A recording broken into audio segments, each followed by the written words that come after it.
Hello everyone, we are happy to introduce you to the upcoming scholarship applications here. We're really excited. We have a bunch of money available for you eager students, whether you're intern, exited, or a returning student. And so we've just created a little bit of a quick guide here just to help you out with that process. We are available for advising appointments to be able to help out as well though. So starting out, when you go to the St. Peter's College website, what you want to do is you want to click on students, and you want to go to scholarships, awards, and bursaries. There's a lot of information here. So definitely want to give this a full, complete read through and going through these additional windows here. But general gist is the scholarship applications are now open and they close on June 20th. So you have a little bit of time here, but you can't just procrastinate this. You do need to do some work in advance before that day.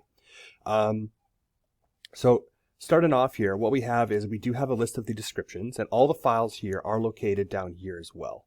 But if you open up the descriptions here, you're going to see a large document here filled with a bunch of different stuff. And so generally speaking though, you can find a little bit of a table of contents here specifying all the different awards and what they each offer and who they're available to. And then once you do that, you can go to those reference pages and you will end up here. And so what we recommend you do is general gist of it is we just recommend that you come in here, take a look, figure out which ones you want to apply for.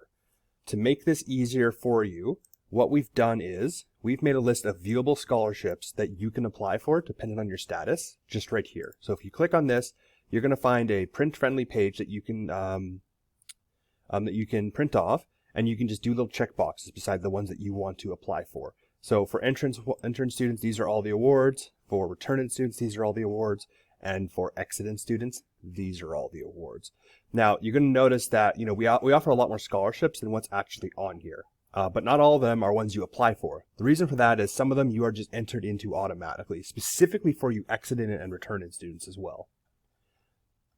So this is the list of the awards that you are eligible for.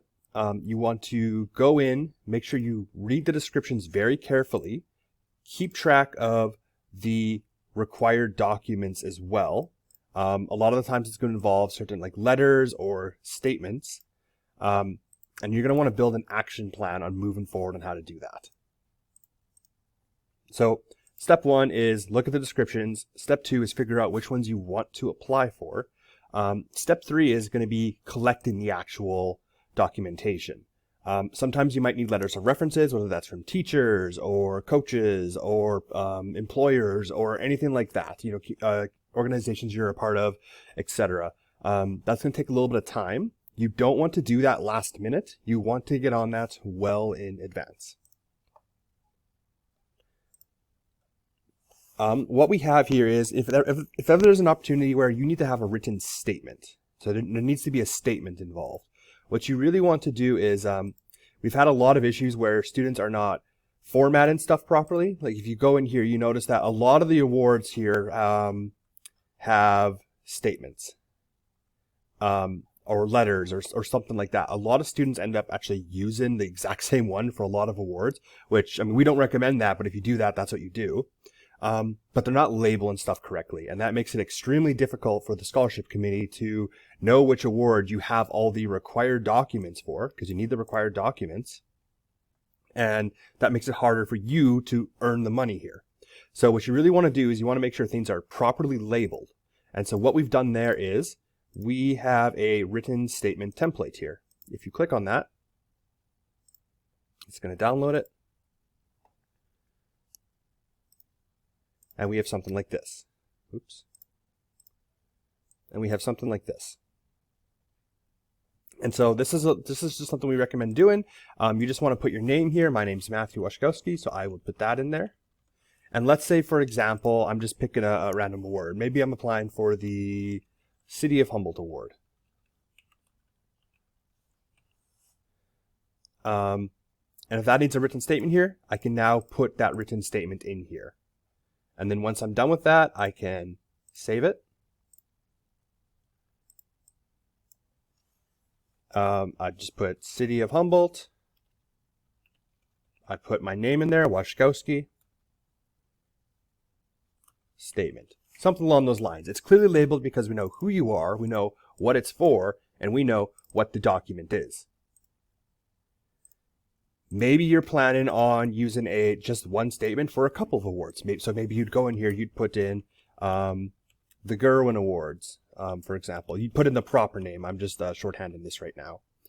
Maybe you would put in the, Peter Novakoski Award, so on and so forth. Just keeping yourself organized, keeping things labeled is going to be the best thing you can do to ensure that your application is going to be properly looked at by the committee. So once you have the first 3 steps done, which is looking at the descriptions, figuring out which ones you want to apply for, and acquiring your documentation, step 4, what we recommend doing is the financial worksheet. You are not required to do this, but a lot of the awards we offer are bursaries, or they take financial standing into account. And so this is just a general quick guideline that you can use to figure out how much, what's your expected expenses really. Just answer honestly with this. Do your best estimate really. We have some tutorials on the tuition and the fees within the application itself. So do this to the best of your ability. Once you have this done, your final step is really just completing the application. And so you can find that a bunch of places here, but I'm just going to click the one on the bottom. So this is now open. And so you're going to start filling in your information. So I'm just going to put my information in here. Just a random date for now. You want to put in your mail and address. So this is your mail-in, not your street address. So if you're in Humboldt, for example, maybe you do box 123 in Humboldt, Saskatchewan. If you're in, let's say, Saskatoon or Regina, maybe your mail-in address is your street address. So you'll just want to take careful consideration into that. It's really important here that you do not use your high school email. That high school email will cease to exist in a matter of weeks. You need to use your personal email. This is how we get in contact with you if there's any issues with the application. It's very important that the phone number and email you put in here are very accurate.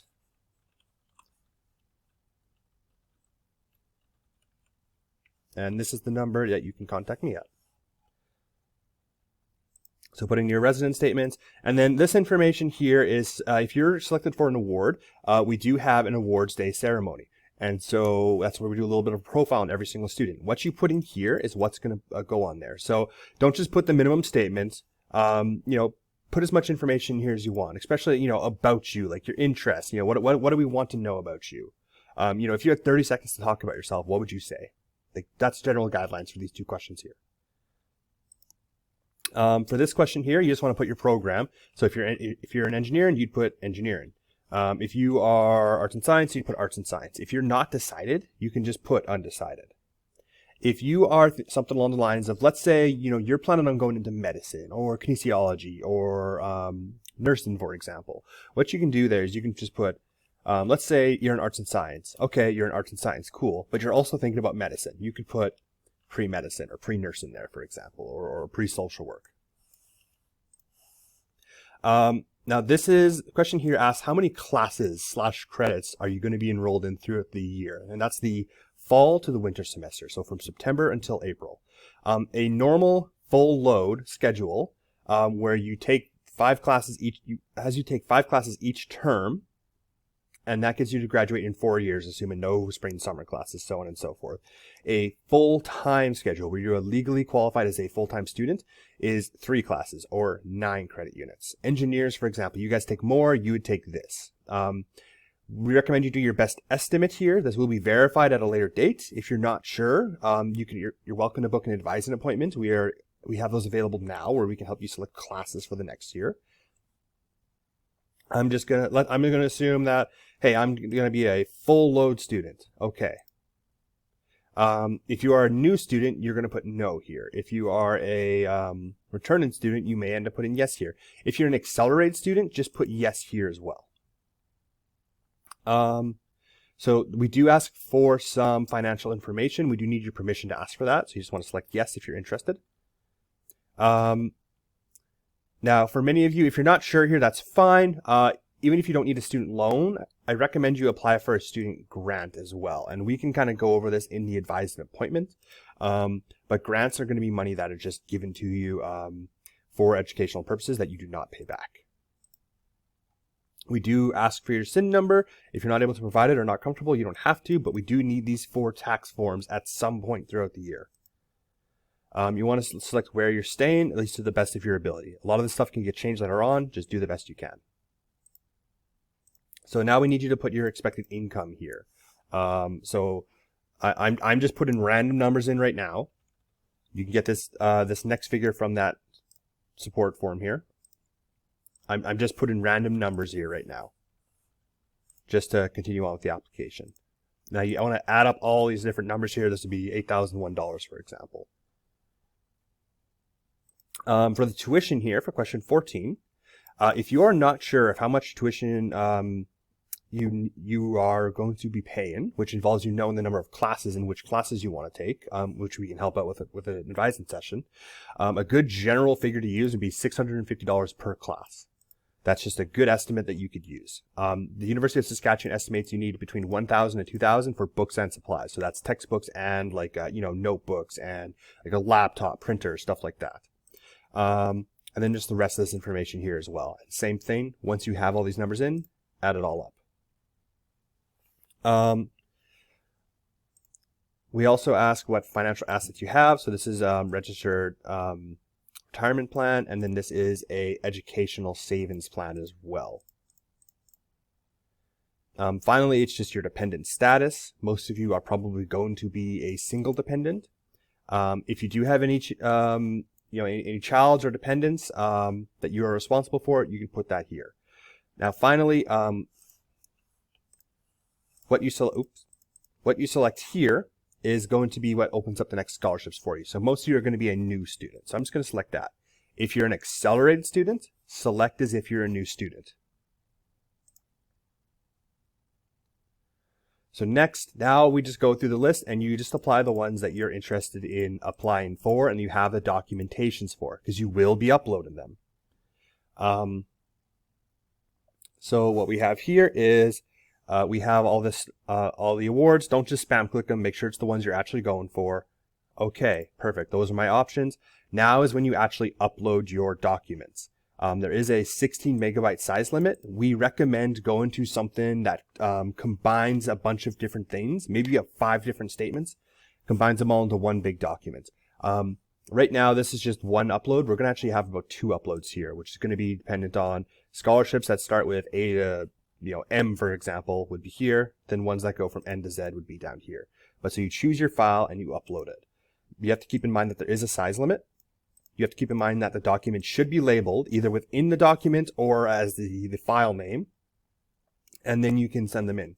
Now, let's say, for example, maybe you need additional documents that you don't have ready right now. Maybe what you have is just too big of a size limit. Maybe you want to make edits to it. Whatever it is, you can then email awards@stpeters.sk.ca and you can submit those documents in. So if it doesn't work here when you upload something, you can just email it at a later date as well. We recommend you do this as early as possible though. So once you've done this, it should generally just be the end of it. Now, if you do have any questions about this, you're welcome to get in touch with one of us advisors, either Kayla or Matthew. We also will end up having a scholarship workshop put on in a few weeks as well. And that information will be available on our website. It'll also be available to your emails. As to where on our website that's going to be, it's just going to be our standard scholarships page here. If you have any questions, feel free to get in touch with any one of your advisors and good luck on your applications.